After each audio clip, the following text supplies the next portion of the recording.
What if your future self, the version of you that's already gotten past ME/CFS or long COVID or whatever it is that you're currently facing, could travel back in time to this moment and tell you everything that you need to know to get past this as quickly as possible? Just serve it all up to you on a platter. Now, unfortunately, as far as I know, time travel still isn't possible, but the next best thing I can do is what I'm going to do for you in this video. I am going to share with you what I would have told myself if I could travel back to the beginning of my 10-year journey with CFS and tell myself all the things that I needed to know to save time and frustration and energy and money and just very quickly weed through the crap and get straight to the things that really mattered.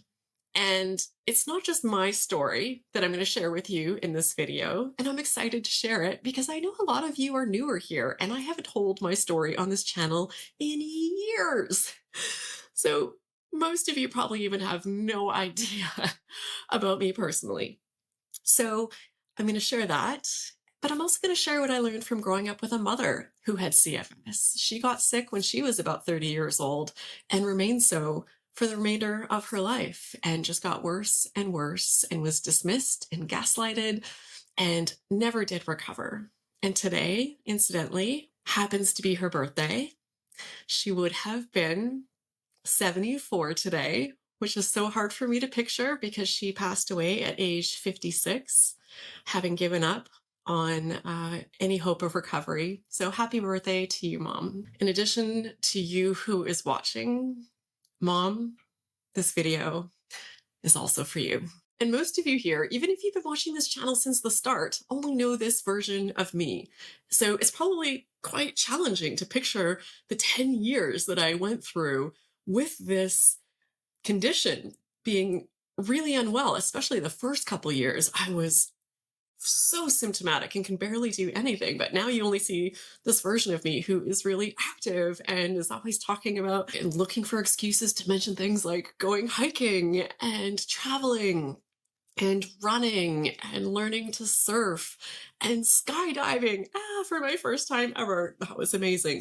Snowboarding, scuba diving. I ride a motorcycle now. So exciting. I go to the gym all the time. I work 2 jobs and I rarely stop moving. This is how it started for me. Almost overnight, it felt like I was kidnapped from my life. I went from being really active. I was 30 years old. I was working full time, going to school part time. I was working out quite often 6 days a week, sometimes up to 2 or 3 hours a day. I was a little bit of an exercise addict. I drove myself really hard. I partied a lot on the weekends. I traveled a lot. I really pushed the limits of what I can do. And I was really high anxiety, and that critical voice in my head was strong. So that 3 hours at the gym wasn't to be in peak physical performance. It was to look good enough to feel okay in my own skin and feel like I was good enough to exist in this world. And then at one point, I had just gotten back from a really long, exhausting, fun holiday, but really full on. It was 4 or 5 weeks of travel. I don't even know how I pulled that off back then. But I got back and I got a really bad flu, like the kind that just like one of the worst that I could remember in my life. It leveled me for about a week. And then I started to feel better and I went back to work. And a few days into being at work, I worked at a hospital. They were giving out flu shots. So I went and I got a flu vaccination. And then the next day I didn't feel well again. So I wasn't sure if a vaccine could make you feel sick. So I was waiting for that to pass. But then it just seemed like my flu was back. And I had to take more time off work. And then I started to feel a little bit better, and then I'd feel sick again. And I didn't understand what was going on because never in my life had I had a flu that would sort of come and then go and then come and then go. So I went the usual route that so many people do. My story, people tell me, sounds a lot like yours. I went to doctors, they did all the tests, everything came back normal. They just said to wait it out and then I would get better. And I wasn't getting better. And despite growing up with a mother who had CFS, who warned me my whole life to be careful and told me about how one day she got a flu and just never got better, and that one day that could happen to me, and me being terrified every flu I got my entire life, is this the flu that it's going to happen? When it did happen this time, my head was so in the sand that I couldn't even let myself think that this could be ME/CFS. So I just kept going to the doctor, and I had to miss so much time off of work that I ran out of sick time, and I was using up all my vacation time. So I went to my doctor and just asked if she could help me. I'd looked into my options and I could take a short-term disability from work. I think I was asking for 3 weeks, and I brought in the paperwork and asked if she would sign it. And I've shared this in a few videos because it's one of those key moments in my journey that is burned in my soul. One of those moments where everything shifts and everything that you thought you understood about doctors and healing, you will never look at the same. So she looked at me and had this perplexed sort of smirk on her face and said, "How am I supposed to sign these papers? There's nothing wrong with you." And everything shifted because I really liked her up until that point, and I trusted her, and she was going to be the one that was going to figure this out because she was the expert. I didn't know anything about this. Even if I was allowing myself to think about CFS, I didn't understand that either. I didn't know how to recover from it. So it felt like in that moment, she washed her hands of me, told me I was making all of this up, and sent me on my way. So now I'm back in my life, can barely get out of bed most days, can't go to work, have nothing to tell my employer why I can't come in. I have a mortgage and bills like every other human on the planet, virtually. So I can't just quit my job. So it was terrifying. It was absolutely terrifying. I so quickly had to stop doing everything that I was used to doing. I was no longer going to the gym. I was no longer socializing and hanging out with my friends. I wasn't going to work. I was doing a master's degree in social work part-time, and I had to put that on hold and take a break from that. Ended up being a very long break. And I just felt really lost and terrified. So I eventually came across this integrative medicine doctor named Dr. Bruce Hoffman, who integrative medicine, they practice both conventional medicine. So he's trained as an MD, but also practices alternative therapies and is trained in many other modalities. And he was my lifeline, and he believed me. And my first meeting, my first appointment with him, I believe was about 3 hours. So instead of the 15 minutes I was getting from my other doctor, he just got so much detail from me about my background, about what I was eating, about my stress levels, like about my sex life, for the purpose of like what is your libido like how many things are being affected in your body. And it was incredible how thorough he was, and never for a second did it seem like he didn't believe me. And in time, he had diagnosed me down the road, a few months down the road ish, with chronic fatigue syndrome. And getting that diagnosis was like a death sentence to me. That's what it felt like. Because after seeing what my mother had gone through, I felt I knew that there was no hope. I saw every day of my life since I was 5 what living with CFS looked like. So I had no illusions about how difficult this was going to be. And I couldn't have imagined having anything worse. Dr. Hoffman thankfully signed the paperwork so I could take initially a short-term leave from work and then eventually a long-term disability leave. And interestingly enough, this feels like such a full circle moment, But I am interviewing him here on this channel coming up soon. So if you don't want to miss it and you haven't already subscribed, I'm going to use this as a cheeky little moment to invite you to subscribe. And I can't. I held him on such a pedestal. I still do. Very knowledgeable, very good man, especially way back then. This was like 15 years ago when really no one knew anything. And he's like, chronic fatigue syndrome, let's do this. Yes, there are ways. We will work together. I don't have all the answers, but I'm here with you and we're going to figure this out together. And that was invaluable. So I'm so excited to get to interview him and just see, because he was on top of everything, going to every conference, reading every book.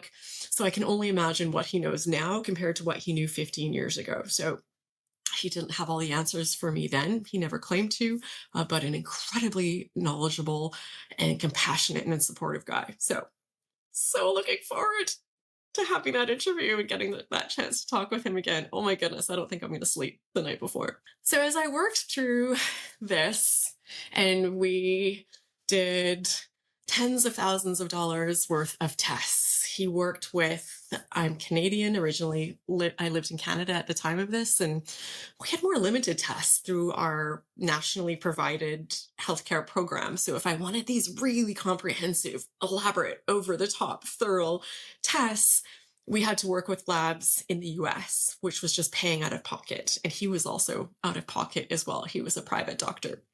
So I was paying through the nose for all of this. It's just burning through all the money that me and my then husband, now ex-husband, had. And through all of this, I ended up getting all of these additional diagnoses. I was diagnosed with chronic Lyme disease, things like candida overgrowth, adrenal fatigue, Epstein-Barr virus, leaky gut syndrome, restless leg syndrome, hypoglycemia, and probably a whole lot more. It was just growing. And in some ways, this was scary because I'm hearing that there are 19 different things that are malfunctioning in my body right now. How intimidating is that? We have to address all of these individually, which was pretty much the approach that I took then, working with my doctor.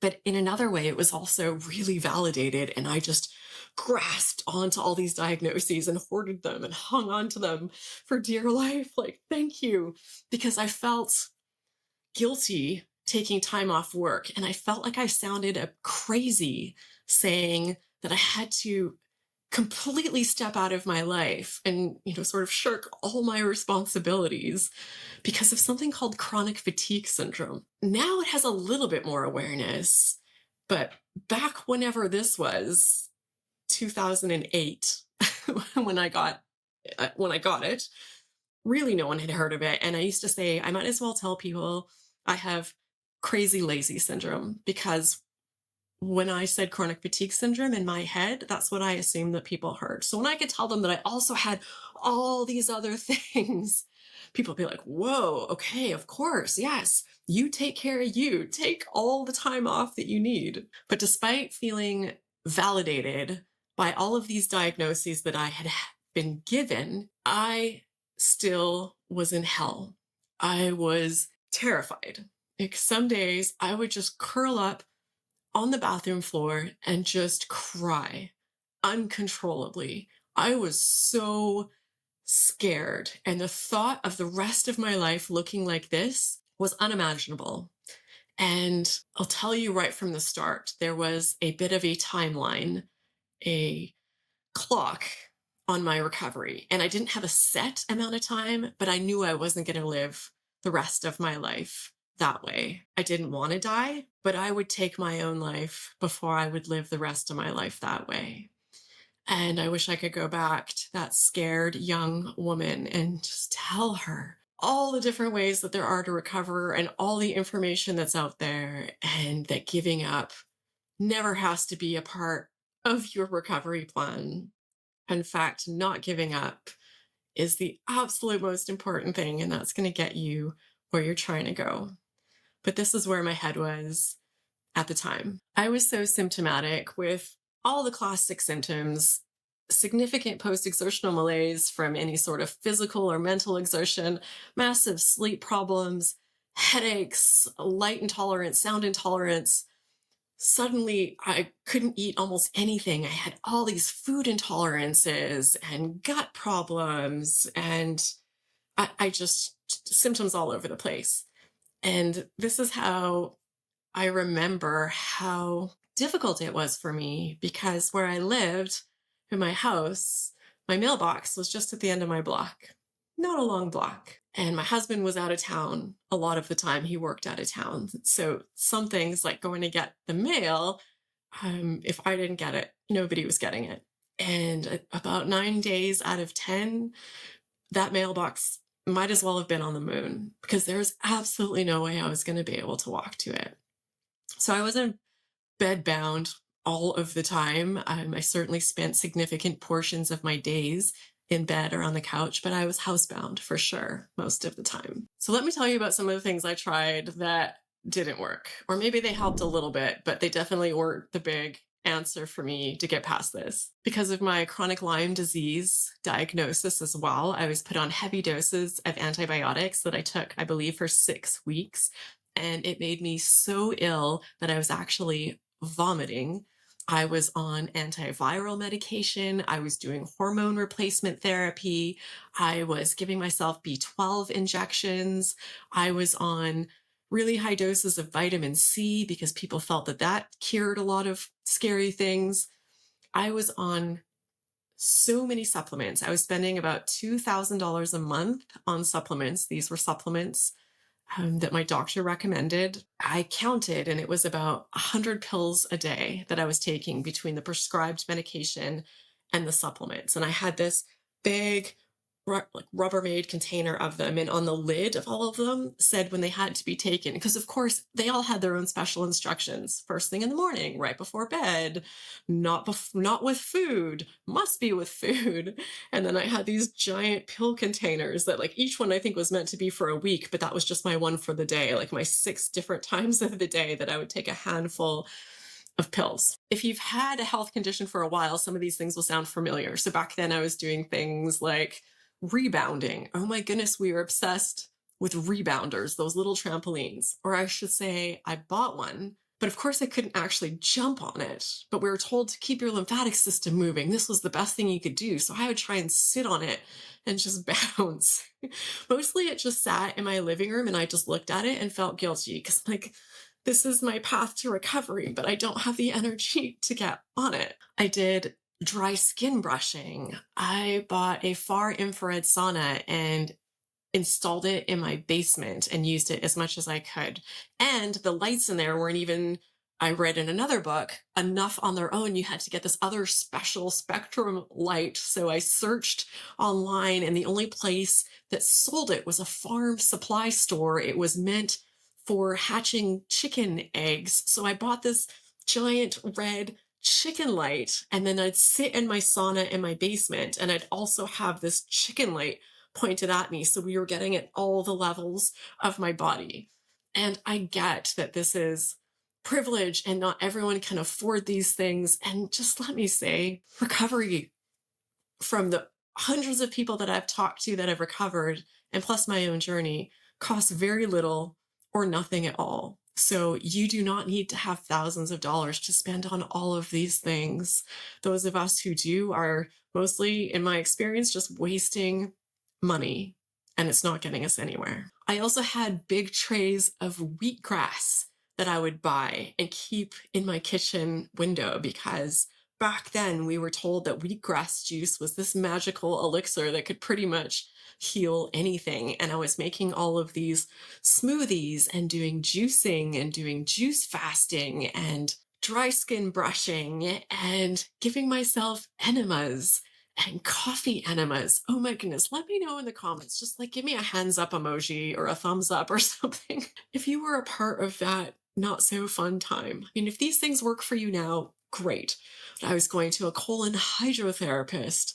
Oh, I went to something called constellation therapy, where they talk to your dead ancestors and basically find out what's wrong from your past. And then your ancestors give you permission to heal. I went to a bioenergetic healer. I did acupuncture. I did these weird foot soaks. I was obsessing over electronics. I couldn't have the Wi-Fi on in my house when I was sleeping. I couldn't ever use a laptop. So, which just sucks when you're on the couch all the time. So I read a lot of books. I was doing light box therapy to help make sure I was getting enough of the right light spectrum because I wasn't outside much. One alternative person I saw had me doing these stretches to stretch out the spine because apparently blockages in the spine cause all sorts of health problems. I was doing anything and everything I could think of. And I had this really long checklist of things every day that I was trying to do. And of course, I couldn't do them all, but I was making myself crazy, so stressed out, now convinced that everything in my home, every bite of food I put in my mouth was making me worse, and always feeling like I wasn't doing enough, and obsessing over my symptoms, keeping symptom diaries where every day I'd check off and rate what my symptoms were at. And then every week looking at this thinking nothing's getting better. Like I'm actually getting worse sometimes. And resting. I was trying to get as much rest as possible. It seemed to me at the time that perhaps because I had been so busy and burning the candle at both ends for so long, that my body just crashed and I needed to rest. And I was so exhausted that the logical response to that was to rest more. But I rested and rested and rested, and I never got any better. In fact, as time went on, despite all the rest that I was getting, I seemed to be getting worse. So that about sums up my first couple of years with ME/CFS. And I reached a point where I felt that I had tried everything under the sun. I had read every book I could find. At times, my brain fog, forgot to mention the cognitive symptoms, was so bad that I kept post-it notes by me on the couch. And then every time I got up, I'd write down why I was getting up, because virtually every time I'd get up and I'd forget why I was even standing. Not sometimes, pretty much every time. So I'd carry this note with me as I was walking through my house to keep me focused on what I was doing until I got back to the couch. But thankfully, there were other long stretches of time where my cognitive symptoms were much better and I could read. And I was averaging about 4 books a week that I was reading. I just read everything under the sun about recovery. And there wasn't a ton about CFS, but I read about like adrenal fatigue. I read about diabetes recovery. I read about cancer recovery. I read every book on food and nutrition that I could find, because a really strong message I was hearing was let food be thy medicine. And I believed that, and it made sense. It's what fuels my body. It's what is the building blocks for my body. So it's going to be a big piece of how I got well. So I also got really strict on my diet and cut out, like caffeine and sugar and processed food, and every bite of food that went in my mouth had to be organic, and just put a lot of fixation on what I was eating and stressing, because I didn't always get it perfectly. So every time I had a cookie, or I broke down and had a cupcake because I still had a raging sugar addiction that I was trying to get over, I was just setting myself back. But after those first couple of years, after reading all of that, after spending all of that money, I'd gotten a little bit better, but not much. I tried going back to work for a few hours a day. I couldn't. I ended up just having to quit my job outright. My husband and I ended up getting divorced. I moved back home with my dad into my childhood home, and my mother and father had slept in separate rooms, which I always thought was weird as a child, and I was embarrassed about it. But I get it now. As someone who is a problematic sleeper, my mom really struggled to sleep, so she had the master bedroom, which ended up being the room that she died in. And my father just couldn't bring himself to move into that room, even though it was bigger and had an ensuite bathroom. It was just empty.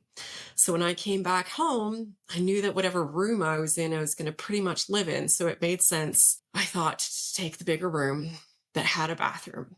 So there I was, severely depressed, feeling that I had nothing left to try because I I couldn't find anything else to try. And I'm back at home, single, living in the room of my now deceased mother's bedroom. And my depression was severe. I couldn't work. I couldn't support myself. I was the ripe old age of 32 or something. I thought I was past my prime and undateable and unlovable. And even if I wasn't too old, uh, who was going to love me then? I couldn't work. I was sick. So I was severely depressed and I was suicidal. And the thing then that kept me alive, the thing that kept me alive for my first 2 years, Dr. Bruce Hoffman, the thing at this point that kept me going was that when my husband and I sold our house, we had money from it. So I had money sitting in the bank and I'd always had this desire to travel more and I wasn't going to die with that money sitting in the bank. So I made a plan to travel, which sounds insane because I couldn't even work a few hours a day, a couple days a week, but I was somehow going to travel. But I didn't care. I'd crawl around the world if I had to. And even if I was in bed most of the day, at least I'd be in a new bed and a different bedroom and a different part of the world. So that's what kept me going. I started as I laid there in bed, I would be on my laptop, now over my electronic sphere, given into it, and just looking for travel ideas. And I did end up traveling. I flew to Southeast Asia. Oh my goodness. That's another 10 videos. Actually, I did some videos about that way early on, so I can link them in the video description if you're curious what traveling with CFS looks like. But, it was an interesting experience because once I left, as the months went by, because this was a long-term backpacking travel plan, and I spent a lot of time in bed and I was really limited in what I could do. And I had to use things like caffeine and sugar to keep me going when I was going. And I was constantly stressed about, will I be able to manage what I'm trying to do? And a lot of times of pushing myself too far and then ending up in bed for a really long time. But I also did notice as the months went on, I started to feel a little bit better. I was still very symptomatic. Every single day was hard. I still very much was facing ME/CFS, but for whatever reason, I was feeling a little bit better. And yet I'd stopped all the supplements, the skin brushing, the 1,000 other things. I wasn't doing anything but just focusing on living and trying to find a little bit of joy again. And I started to feel better. And although that deep depression did at times come back, this ended up being many years, 8 years in overseas, mostly in Southeast Asia, also a bit of traveling in India and Australia. But so over those years, there were some hard times where the depression got severe again. And at times I thought about giving up, but mostly I could keep going. And I noticed two key things here that I think got me to this I can recover, let's do this place, because I did get there. I went from a place of just sort of surviving to starting to think, okay, I need to get serious about recovery again, to getting to a place of knowing I have to. I'm existing now. I'm getting by. I have moments of joy. I have some quality of life, but every day is still hard. And I can't keep going the rest of my life with every single day being so hard. So it's time. I fix this now. And the two things that made me believe that was possible was one, when I was doing small bits of activity that I enjoyed, things that I wouldn't have thought I'd be able to do. Like sometimes I'd rent a little pedal bike in my travels and just be like flat little roads and just, nothing intense, but I'd be pedaling around and I think, how am I riding a bike? But as I did little bits more, I started to notice I was getting stronger. So where I could do 10 minutes, then I could do 15 minutes, and it just kept growing. And it was the same thing with scuba diving.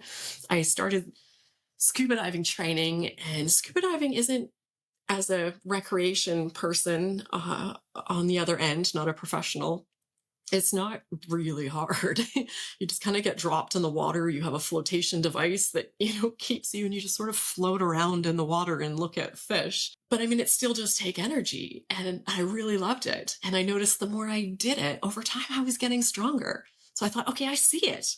I can get stronger. I can do more. There is an equation here that I need to figure out. And then I also read a book by Toby Morrison that is no longer in print. He is someone in Australia with his own recovery program. And in his book, he talked about how he got better. And he got better by slowly, very slowly expanding his activity, which was in line. Not only was it, oh my goodness, there's a person on the planet that has recovered, how he recovered matches my experience of what I see is helping me get better. So I got really serious again. I met Jeffrey, who is my now husband, and I ended up moving in with him and quitting my job that I was able to work mostly remotely pre-pandemic. Very forward-thinking boss that let me work from home, which is the only reason I could pull it off. But it was still so hard. So hard. But I had bills to pay. So I pushed through. But I quit that job. I moved in with Jeffrey, and I got really serious about my recovery. And I came up with a plan. And I gave myself 1 year because I had no illusions that this would happen in weeks or even a couple of months. But I think 1 year of being serious, I could do this. And Jeffrey was amazing. I was so fortunate that he supported us financially and was just a support for me emotionally. And I really could just focus on getting well. And I've interviewed so many people who did not have that luxury and still recovered. They had children, they had other responsibilities. They didn't get to go into this bubble, and they still got there. They did have to do everything they could to make themselves a priority and get help and put up boundaries and make themselves a focus. But just don't think that you need to have this situation to get well. So how did I do it? If you read my book that I wrote on this, Finding Freedom, Escaping from the Prison of Chronic Fatigue Syndrome, you will hear one version. I am so incredibly proud of this book. I put my heart and soul into it. Virtually everyone who reads it tells me they love it and they hear their story in mine. The first half reads like a memoir. So it's just hearing my journey. And then at the end, it walks through the steps of what I did to get well. But my understanding of how I got well is completely different now than I understood it then. So if you read that book, you'll hear one thing. If you watch this video, you'll hear something slightly different because I've just talked to so many people and done so much research. So I was fumbling my way through recovery then, trying to piece it together and figure it out myself without really understanding what was going on. So here's how I see it now. If you read that book, you're going to hear all of these things that I did to get well. And I stand behind every single one of those things will likely help you to get healthier. But now I see that some of those things were just generally helping my body be healthier. And some of them were addressing the ME/CFS. So I did change my diet. I had been reading and watching documentaries about plant-based diets, about whole food plant-based diets, so a vegan diet. So I switched almost overnight. Both my husband and I did because we were both so convinced to a vegan diet. So we did 99% plant-based foods. And I felt great on it. Everything I started looking better, feeling better, sleeping better. My gut health got better. So I do think that helped me. My understanding of diet now is that these sorts of diet changes do help us, but whether it's vegan or keto or carnivore or paleo, the biggest gain that I see from this, from everything that I read and hear that's out there, is that you're stripping away the garbage. You're getting rid of the sugar and the alcohol and the processed foods and the junk, and you're just eating real food. So I think that plant-based diet was just getting real nutrition into my body and just generally helping me. I also worked a lot on my gut health. And I do still believe that this one was related to my CFS recovery. I did this primarily by eating fermented foods. I spent tons of money on probiotic supplements over the years, and they never seemed to do anything. But as soon as I switched to naturally occurring probiotics in foods like kimchi and kombucha and kefir and all of those other fermented things, I started rapidly noticing a difference, and I stopped getting like UTIs and all these other different infections that I used to get in my body. And just my gut health was just way better, and just a digestion and elimination, all that stuff was just smooth and working well. No more bloating and all of that. I was also supporting my lymphatic system because it felt like I was always just marinating in a pool of toxicity. It didn't feel like my body was getting rid of things the way that it should. So I was getting a lot of massages because this helps get our lymph fluid going in our body. I was doing cold immersion. So my showers every day, I do a portion of it cold water. I also focused on things like getting enough sunlight and sleeping at all costs. So doing all the sleep hygiene stuff that I could. And then also for months, I was on sleep medication because it's the only way that I could sleep. And without sleep, I wasn't going to be able to do the rest. I did things like fasting, which I still strongly believe in. There's so much research to support that fasting is great for overall longevity and health and prevention of chronic diseases. Do I now think it was related to my CFS recovery? I do not. So if you read my book, that section on fasting, just bookmark it for maybe down the road in your life, but I wouldn't worry about it right now. So here's the last 3 things that I did. And these are the things that I now know, strongly believe to be what finally allowed me to fully get past this.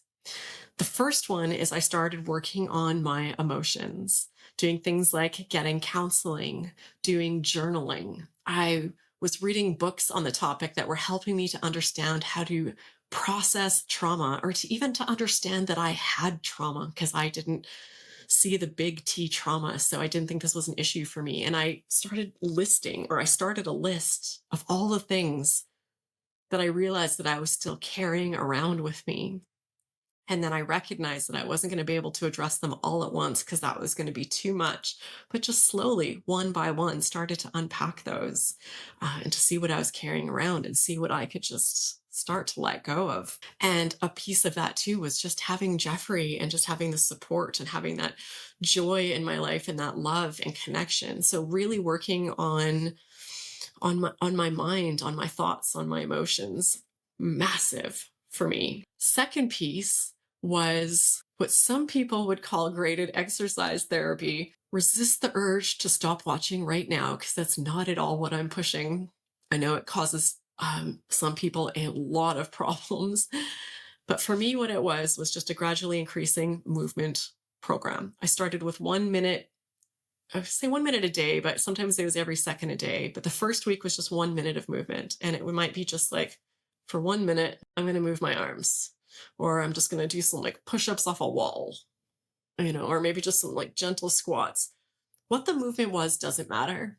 It wasn't about building up more muscle in my body or getting in shape. I didn't understand it at the time, but I just knew I had to move. And that first week, that 1 minute of movement, I would get some symptom flares after. I'd feel a bit worse, but it'd last about a day, and then I'd feel better. And then I'd do that 1 minute again. And then the next week, I'd do 2 minutes. And that 2 minutes now would give me some symptom flares, but they would pass. They wouldn't be too significant. I'd feel better.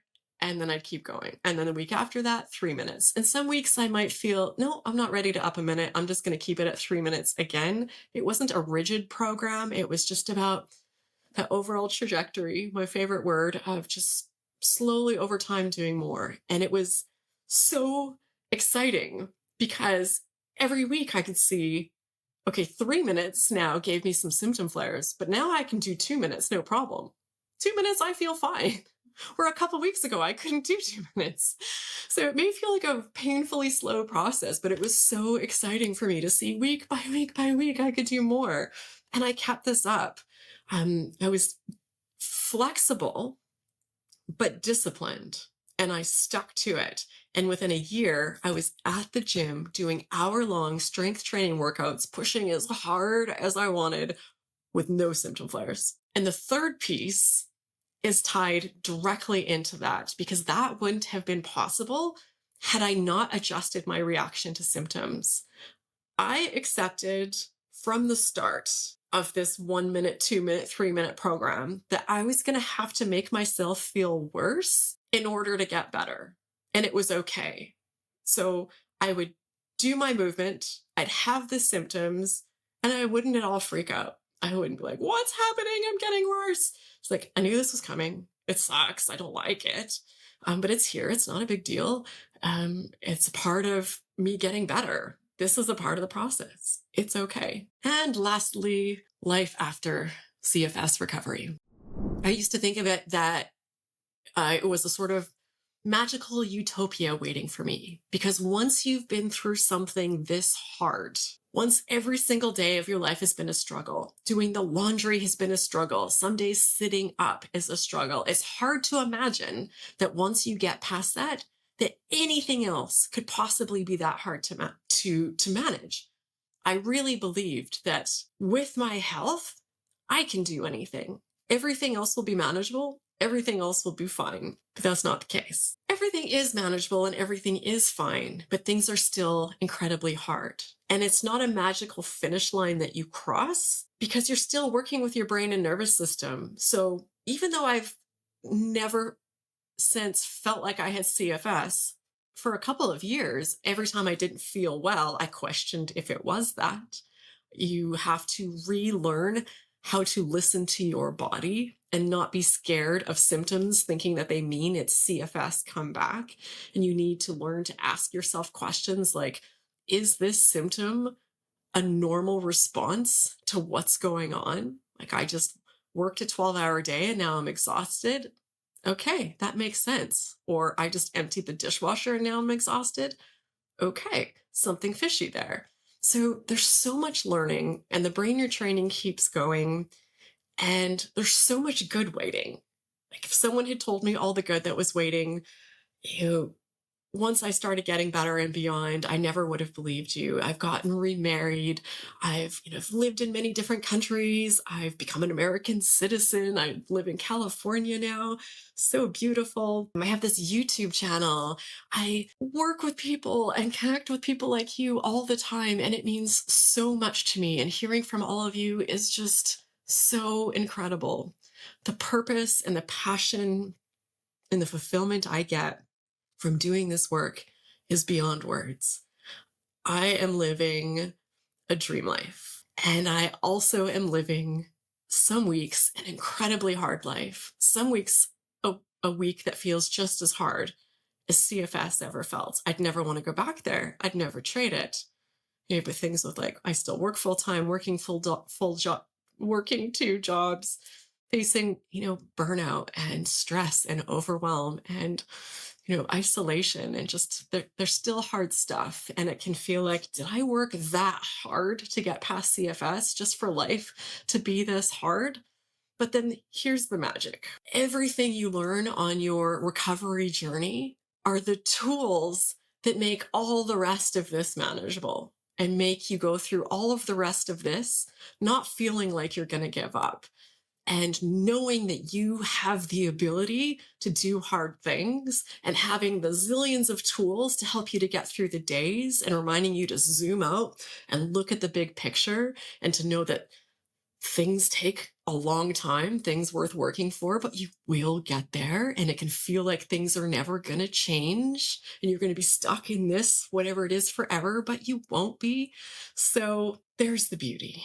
There's no happily ever after waiting. Challenges are still hard, but you are now a new supercharged version of yourself that can take on all of these things. And even better, you will come through this a more authentic version of yourself. You will see and accept who you are on the inside because you've done all the work and you know yourself well, and you give all of it space. The parts that you used to didn't want to look at, you accept and it's okay. They are there. And then you be that person in the world, which is priceless. I promise you that if you're going through this experience will profoundly change you for the better, and you'll come out of it not wanting to get back that life you had before. You're going to have something so much better. And if what I'm talking about resonates, if my approach to recovery sounds like it fits for you, I invite you to join my brain retraining course, Brain Retraining 101 for ME/CFS and Long COVID recovery. It's a self-paced online course. And if you do join, there's a link in the video description. I look forward to getting to meet you during the live group coaching calls that I do as a part of the course. And with the link in the video description, when you click on it, you can watch the first lesson of the course for free. So thank you for watching, and I hope you'll take a moment to click on that link and check out what this course is all about and see if it might be what you need for your path as well.